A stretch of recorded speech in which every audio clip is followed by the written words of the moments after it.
Hi, everyone. It's Chris Erickson, and I'm really excited today to welcome you to part two of our State of the Workforce analysis and discoveries.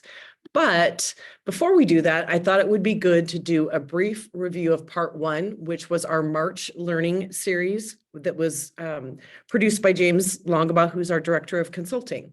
So as you may remember, we've been studying engagement for over 14 years. And when we look at the decade before the pandemic, you can just see that engagement was pretty steady and consistent during that period of time. And really what employees were looking to senior leadership for was to not only set the direction for the company, but they want to be inspired and they want to know that they can rally around this North Star and become a part of realizing those goals.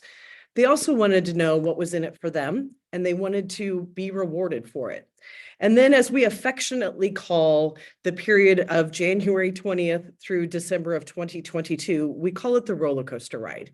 And that's because we went from stabilization to the highest of the highs in engagement that we've seen in 14 years to an immediate drop off. And then, as you look at January of 2023 moving forward, we aren't really returning to a new normal. We're calling this the year of acclimation, that we're really trying to understand what's going on at all levels in the organization and really what do workforces want? What have they evolved into wanting from their companies, their leadership and management? And so we are calling it again, the year of acclimation. As you all know, we refresh our database at the end of every year. And so right now the database consists of years 21, 22, and 23. And so we are also able to do a key drivers analysis to really understand if we want to move the needle on engagement, what is most important to employees right now as it relates to their experience. And so what you're seeing on the screen are the top 10 predictors of engagement. In other words, we've moved from simply key drivers to knowing that these are the items that if you focus in any one or two of these areas, you are going to be able to raise your overall engagement levels within your organizations. And when you think about it, what's shaded in blue, this is really all about senior leaders. And so we've moved from being more about me in 23 to now it's a much more holistic approach in terms of what employees want from their experiences. And so we're back to employees. They still want to be inspired by their leadership. They want to work for a cause, not a company. And they want to be confident that this is the team that can turn the dream into reality. And so these two tenets, future vision and leadership trust, just stand the test of time when it comes to what's important to employees. But what you see on 3 through 6 and 8 through 10, employees also want opportunities to learn and grow, develop, feel valued in their work. And these sit squarely on the shoulders of 3 levels of management. It's frontline leaders, it's managers, and it's business unit leaders. And it's their ability to execute in these areas that has never been more important to employees than it is today. And again, these just continue to stand the test of time. And so if I were to give you any advice, these 10 items should be a part of any census survey that you're doing with your employees. And so as James summarized last month, leadership at all levels now plays an important and integral part of the employee experience. And so what have the employees weighed in on? 1, they want to be inspired by and trust their senior leadership. 2, they want to know they're important to the success of their teams and the organization. And lastly, they really do want opportunities to learn and grow. And so the 3 questions that we're going to examine today in the second part of our State of the Workforce analysis are, 1, what is the state of leadership today? And what is it with regard to leadership effectiveness? Number 2, how are female leaders faring? And then number 3, what does leadership need to demonstrate to employees? And so if leadership, as we've said, across all levels is critical in 2024 and beyond, what's the state of leadership today? And so in our database, what we're able to do is actually look at a demographic that is by management level. So we can look at individual contributors, frontline leaders, business unit leaders, division leaders, OpCo leaders, that kind of middle management, and then also looking at senior leadership. And so that's really what we're going to dissect today. So what you see on the screen is that when we finally came out of the pandemic, the overall engagement score for senior leaders was an 87.2%. Now, as we sit in 24, it's declined a little bit to 85.7. But again, I think we all can agree that's a sky high score. And it makes sense, right? Senior leaders are the people who set the strategy, create the vision, push that out to the rest of the organization. But now let's take a look at the other three levels of management within this demographic. So again, we define BU leaders as middle managers. So they're either running a business unit, they're running a division, they're running an OpCo, that kind of mid-level. Frontline leaders, that's exactly who they are. They are on the front line leading those individual contributors. And so what you can see is that there is a pretty big disparity between senior leaders and the rest of the organization. And what you can also see is there's about a 10-point difference between senior leaders and that business unit leaders. And when you think about that for a moment, that's really an important point to focus in on, because it is at that BU level that we expect them to take that vision, that inspiration, and translate it to the frontline leaders and to individual contributors. And if they're not as engaged as they once were, that can begin to falter. Secondly, they're also accountable and responsible for being the microphone back up to senior leaders. They're hearing from individual contributors. They're hearing from frontline leaders. And so oftentimes we find that level, that BU level, is kind of the sandwich effect. They get a lot coming down from senior leaders and a lot coming up from the front lines. And then as you take a look at frontline leaders and individual contributors, they've declined as well. And we would know that because obviously we've normalized engagement, but they didn't fall very much and they stayed really, really close together. So while engagement has normalized, we really are seeing much more of a disparity as we look at it by level in the organization. So the next key piece that we wanted to study is leadership effectiveness over the years. And so as you look at that decade leading up to the pandemic, again, it mirrored some just really steady growth that employees perceived that managers were getting better in terms of their ability to lead and manage. But now what you see in the midst of the pandemic is it just really kind of leveled out. It went up a little bit, but not the drastic increases that we saw in engagement. And so right now we're back to a 77% leadership effectiveness score. So again, we wanted to look at this by those same levels that we did with engagement. So first and foremost, we've seen a meaningful change in a positive way for senior leaders, right? We're now sitting at an all-time high of 84%. So then we really wanted to know what happened with the other three levels. And this is where, again, it becomes very, very important. During that post-pandemic phase, both senior leaders and BU leaders were basically in a statistical tie, sitting at around 81%. Whereas senior leaders went up in a meaningful way, we've noticed that BU leaders have started to decline. And then really when we get to those frontline leaders, again, you're seeing that they're moving in the wrong direction. And so frontline leaders are being more critical of their business unit leaders than they have in the past. And BU leaders are being more critical of senior leaders. Whereas when we look at individual contributors, they've kind of stayed the course, right? They're still viewing their frontline leadership as they have in the past. So what's the key takeaway? Number one, with that large of a gap between senior leaders and their perception of their leaders compared to the rest of the organization, there is a potential danger that they can be perceived to be out of touch.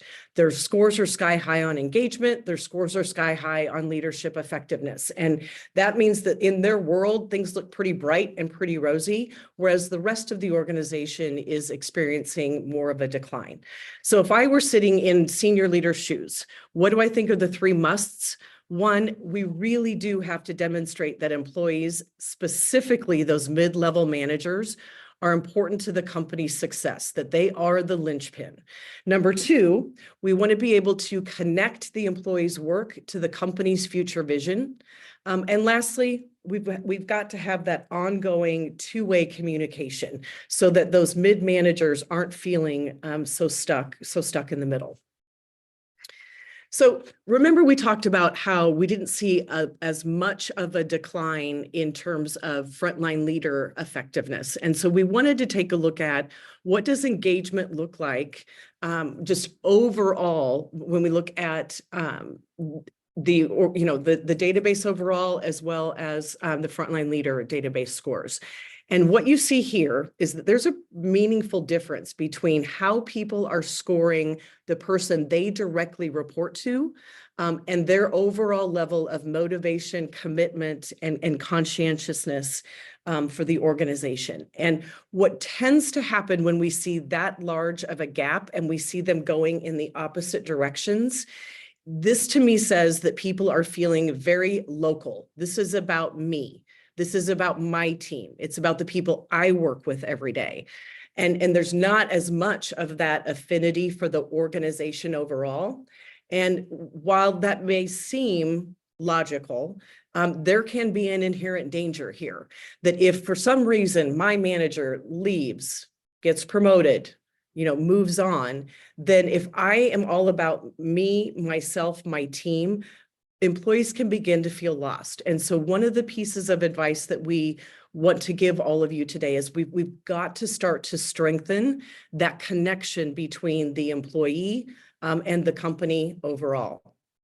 And so when I think about what that means, when you see that disparity and they're going in the opposite directions, we call it the platoon effect. And whether managers or leaders specifically do this or they unintentionally do this, they say things like, I wouldn't ask you to work overtime, but we're being told that we have to, or I would do things in a different way, but we have to do it in this way. In other words, at every kind of juncture, you're seeing that manager is putting themselves in between the employee and the organization. And so now more than ever, those frontline leaders have to do three things. They have to take that vision that's been translated by the business unit leaders and really help people on their teams understand what's your piece of the puzzle. What is it that you need to do every day, every shift in order to help us bring that vision alive? Number two, people really do, as you saw those top 10 predictors of engagement, they want to know that they have opportunities to learn and grow and in some cases advance. And then lastly, they really want to know, hey, you value me, you value what I bring to the organization, you value what I do on a day-to-day basis. So while you're transitioning, Chris, it might be a good opportunity to answer one of the questions that came in through the Q&A.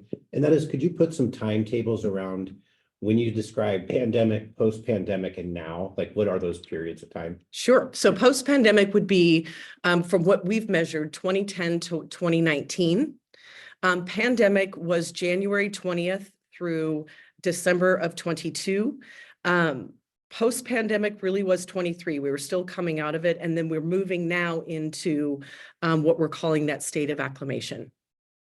Good question. Thank you. So that's just overall when we think about the different levels and different experiences that people have at those different levels on engagement and leadership effectiveness. One of the things that we really learned through both the pandemic and the post-pandemic is that women in leadership, their scores on engagement and leadership effectiveness close the gap with their male counterparts. And so now coming out of this, we wanted to understand, how are female leaders faring? And so we again just broke this up by those four levels, and you'll see that the blue bar represents males on engagement, and the orange bar represents females. And so again, what you just see, right, overall, is that for the most part, whether you're an individual contributor or a frontline leader, you're having the same levels of engagement, the same levels of motivation, commitment, and conscientiousness. It's when we start to climb the ladder that we begin to see some significant differences between males and females. And so when you think through that, what is it that could be causing that to happen? And one of the things that we learned by studying the database is that there is this concept of intensity in one's work and the ability to balance. And so this item, the amount of stress in my job at this organization is manageable.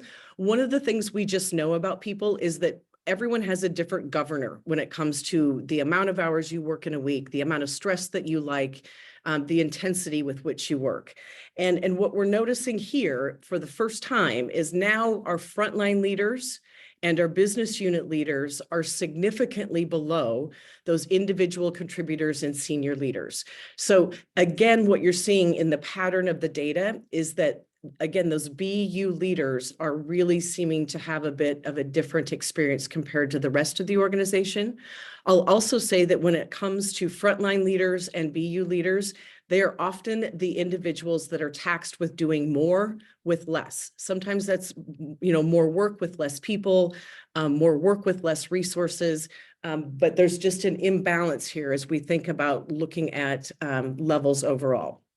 So then we took it to the next level because McKinsey got my attention. They published a study that was really focused in on women in leadership and why they were leaving. And just as what we saw in our data, they're seeing it reflected as well. That burnout or lack of flexibility is one of the top reasons that women in leadership are quitting. And you see that clearly as we look at anyone who is in a role that has to lead a team, no matter how small, no matter how close to the front line it may be. And so if that was the case, and we know that engagement is lower, then we have that intent to stay item in our engagement index, and it's the item that you see on the left-hand side of your screen. I rarely think about looking for a job with another company. Again, when you look at frontline leaders and individual contributors, women in individual contributor roles are actually more clearly saying that they want to stay with the organization compared to their male counterparts. But when you look at frontline leader, it starts to slip. And then by the time we start again to climb that ladder into higher levels of accountability and management and leadership in organizations, we're really seeing that women are saying, I'm not sure if it's worth it in the role that I'm in today. So when we think about women in leadership, there is this sense of burnout. And I really have kind of isolated to say it's about intensity and it's about workload. And so if you have female leaders in your organization, we really have to understand, that they want their voice heard and they want to feel valued, and they definitely want to have input and insight into being able to handle personal life versus professional life. Number two, they really want to know why. They want to see a clear link between their work and the company's success. And then overall, I would say it's worth digging into work-life balance, that we know that specifically in the pandemic, women were just charged with doing more. And so why is it now that we've come out of this, that they're still feeling that intensity, that imbalance compared to their male counterparts? So that's a look at how females are faring. The third question that we want to answer today is, what does leadership need to demonstrate to employees? So we know the top 10 predictors of engagement, what's going to cause people to be more excited about their work and want to give their best work. But now, what is it that I need and expect from the person that I directly report to?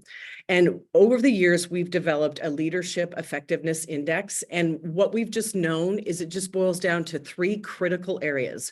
One, people don't just want to work for a person. They want to be inspired by that person. They want to have excitement around being a part of that team and the direction. And let's face it, none of us want to work for an average manager. We want to work for a manager or a leader who's just really good at leading a team. Number two, I call this air traffic control. It's about effectively managing the work. And so sometimes that's scheduling, sometimes that's training, sometimes that's just getting the right resources to the right person at the right time. And so do you remove or create barriers and obstacles for me? And then lastly, it really is about the softer skills. This is about am I present with my people? And what I mean by present is, am I listening to you? Am I asking for your input? Am I giving you feedback? Am I giving you recognition? Do you know I care about you as an individual? Do I know what you want to do with your career? And so just as we are able to run that driver's analysis for engagement, we're able to do the same with leader effectiveness. And so again, if I were leading a team of people, these are the 5 areas I would put up on my whiteboard. One, let's start at the top with the yellow circle. This is about being an effective listener. So it means you can't hide in your office, on a day-to-day basis. This is about being out with your people, or it's online with your people, having conversations and asking people for their feedback and their input.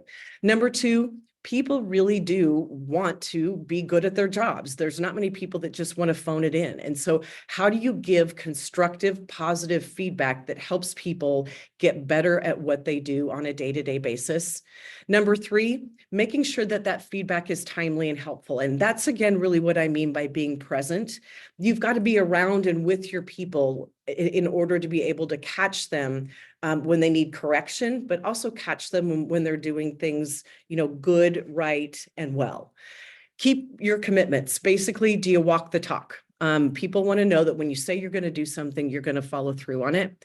And then lastly, and I think that this one is really important, it's personal investments in employees' growth and development. And what that really means is I understand with each of the people on my team what it is they want to be doing 1 year, 2 year, 3 years from now. For some people, they want to do the same thing. Other people want to grow their skill set and grow deeper and wider in what they're doing. And other people are saying, no, someday I eventually want to replace you. And so when I think through all of these, again, what employees are saying is, see me for who I am, for my potential. And so when I think about what do employees really want, they want that individualized approach from their leadership. And so every leader, has to be a good coach. Good coaches give constructive feedback. They give positive reinforcement and recognition. Number 2, you do what you say you're going to do. And then number 3, you make it personal. It's about each of the individuals. And so I kind of want to leave you today before we wrap up with the 3 answers to the questions that we had at the beginning with a company that we've been working with for 10 years. I'm sure many of you have heard about Driscoll's. They're the people that supply you with your strawberries, your raspberries, your blueberries. And have you ever wondered why, and especially me, I sit in Lincoln, Nebraska, how do I get fresh berries 365 days a year when the growing season near me is clearly in the summertime? And it is because they have berry farms on every continent in the world. And so they've learned to time their plantings in order to have a continuous supply of berries to the world. And as I said, they've been a client for over 10 years. And when we first started out with them, they were pretty cautious about listening to their employees because they hadn't done it before.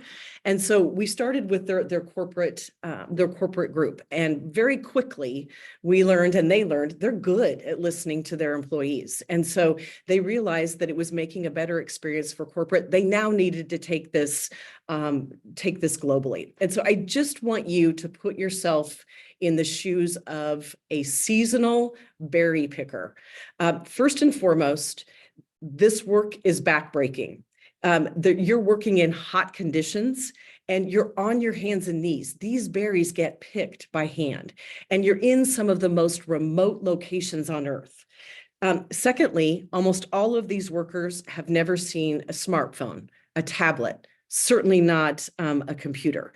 They're miles away from internet connectivity. So how do you, A, give them access to take the survey, and B, how do you help them take the survey?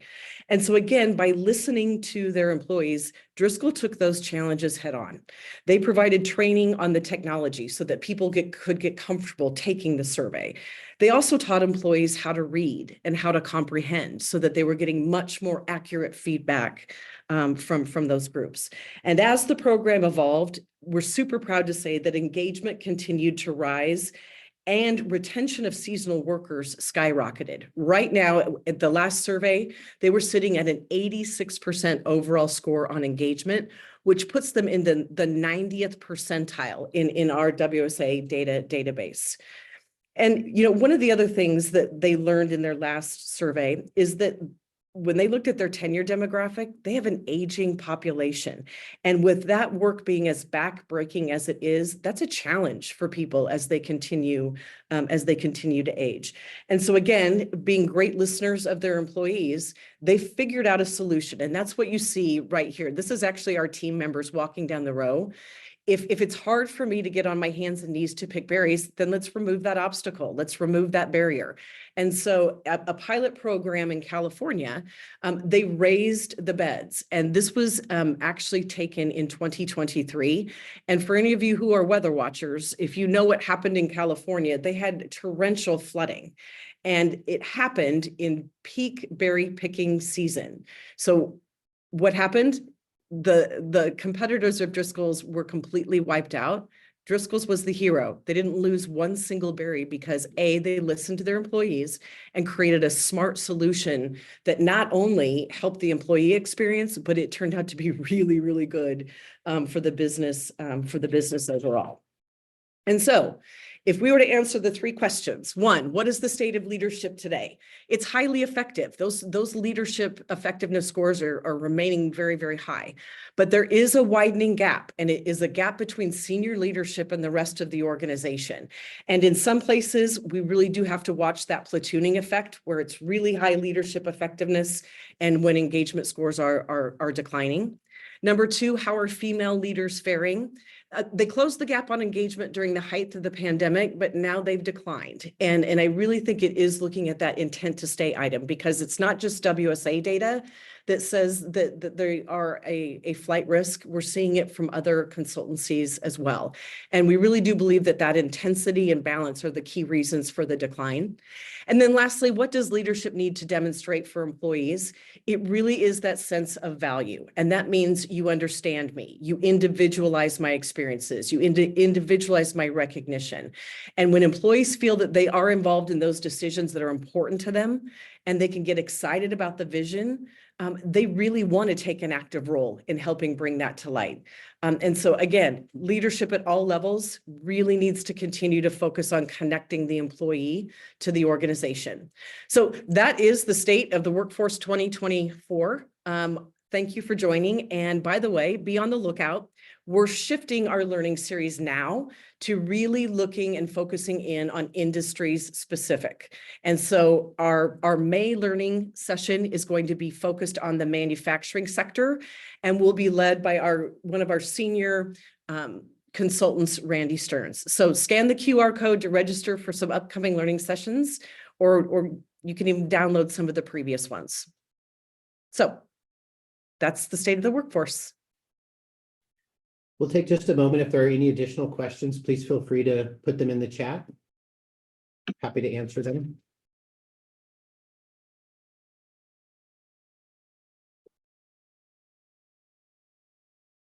Okay, hope you have a great rest of your day. And I hope that you will sign up for Randy's session on manufacturing, the manufacturing vertical in May.